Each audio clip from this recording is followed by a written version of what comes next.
After importing the asset into your project, go to Tools, Reamplyfied, and select the Pro Pixel Palette window. Next, create a Pro Pixel Palette asset. To do that, go to your project files, right-click, select Create, then Pro Pixel Palette, and choose PPPalette Asset. Once that is created, drag and drop it into the PPalette field in the Pro Pixel Palette window. Right-click the asset and select Properties. Then dock the PPalette Asset properties next to the Pro Pixel Palette window. Now, let's add the sprites we want to create a palette for. You can either drag and drop the sprites themselves into the window, or drop the folder containing all the sprites. It is recommended to drop the entire folder so that all the colors from the sprite group are added and the structure of your folder and subfolders is preserved during sprite export. However, make sure there are no unwanted sprites in the folder, otherwise extra colors may be added to the palette. Let's quickly go through the features of the Pro Pixel Palette window. On the left side of the window, you will find the list of sprites to process. Each sprite has a preview button for displaying it in the preview area, its index position in the list, and an add button that shows the number of colors in that sprite which are not yet present in the palette. This button can be used to add only those specific missing colors. Lastly, there is a remove button for removing the sprite from the list. A clear list button is also available at the top of the list. On the right side of the window, there is an Add All Colors to Palette button. Use this button to automatically add all the colors from the sprite list into the palette. Below that are the Export Sprites and Export Palette buttons. We will come back to those later in the video. The next row contains the preview area utilities, including a play button to loop through a chosen range of sprite indices, an FPS control, and a background selector. Let's proceed by adding all the colors to our palette asset. Now all the colors have been added. Next, let's create a group. Click the Add Group button and type in the group name. Let's start with the hair. With that set, go to the preview area, zoom in, and start picking the colors. Click on a colored pixel and the corresponding color will automatically be selected in the editable palette of the PPalette asset. The selected color is highlighted with a small round icon at the top left corner of the swatch. Drag and drop that color into the group. You can use the group's alpha setting handle to verify whether all the desired colors have been added to that group. Notice that all colors added to a group show a small square icon at the bottom right corner of the swatch.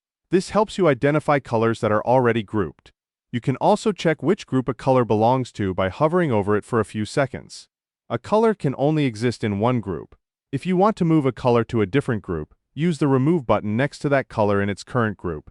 Then drag it from the palette into the new group. With that done, I will quickly add all the sprite colors into their appropriate groups.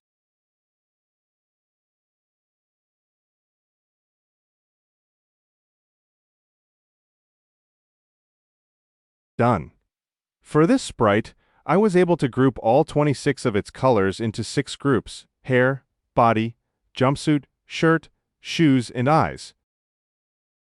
At this point, creating other palette variants becomes as simple as adjusting the group settings. But before making any modifications, I recommend saving the original palette first. Click the Save Current as Preset button to save the current state as a preset. You can use this button anytime you want to save your current modifications as a new palette preset. With that done, I'll now start modifying the group settings to create new palette presets. Keep in mind that you still have the ability to modify each individual color inside the group. Use the Reset button next to each color to restore its original value.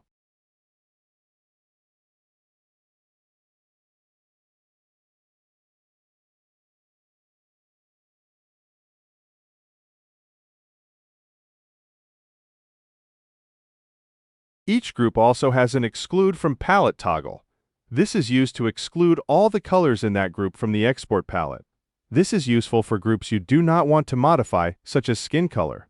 Notice that the total color count is reduced when this is enabled.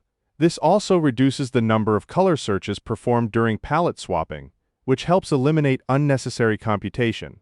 Now we have our original color palette and 2 new palettes. You can create as many presets as you want within a single PPPalette asset. The next step is to assign these color palettes to our sprite. In the hierarchy, Create or select a game object with a sprite renderer and the sprite attached.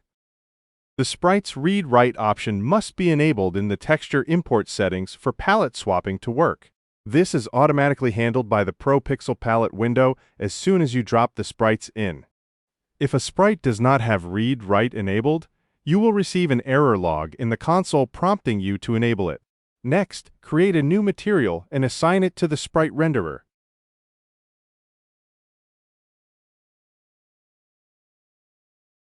Go to the Material shader, then PPPixel shader, and select the PPPalette shader that matches your project's render pipeline. In this project, we are using the Universal Render Pipeline. The last thing we need to do is add the swapper script. This script automatically handles communication between the PPPalette asset and the PPPalette shader, so you do not need to write any code. Once the swapper script is added, assign the PPPalette asset to the palette field, and we're done. Make sure the Enable Palette Swap toggle is turned on. Then select a preset from the Palette Preset dropdown. PPPalette Swapper also handles per-object color swapping in both the editor and at runtime. This means you can have multiple duplicates of the same object using different palette presets while still sharing a single material and a single PPPalette asset. PPPalette also gives you the ability to swap and edit palettes at runtime. To do that, let's create a new script. All you need to do is inherit from the PPPalette runtime controller script, save it, and let's take a look.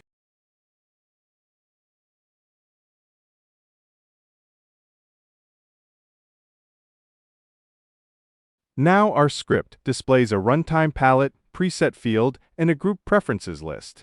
Enter play mode, and now we can switch between different palette presets.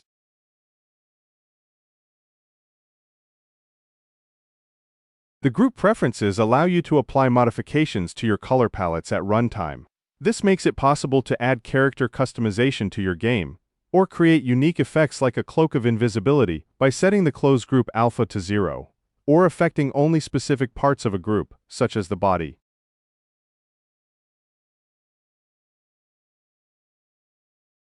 These parameters can also be easily accessed and modified through script at runtime.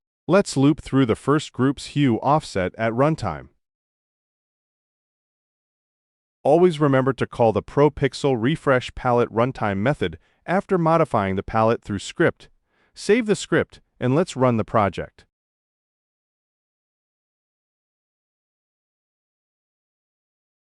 There you go. The palette group is now being modified at runtime.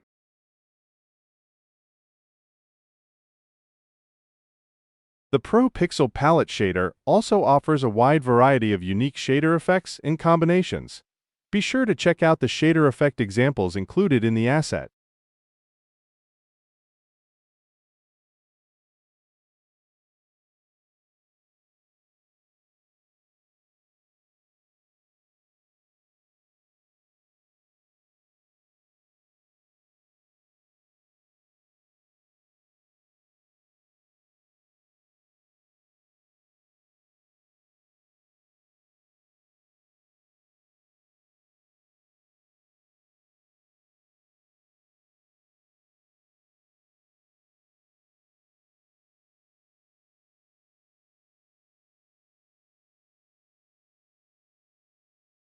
Lastly, let's go back to the PPPixel palette window and look at the export buttons. Use the Export Sprites button to bake in and export the sprites with the currently applied preset.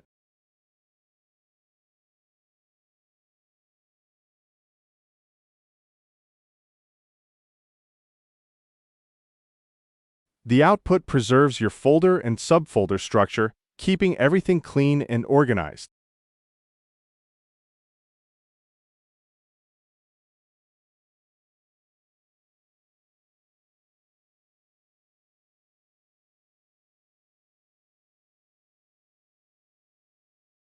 The Export Palette button allows you to export the current palette preset table for external use.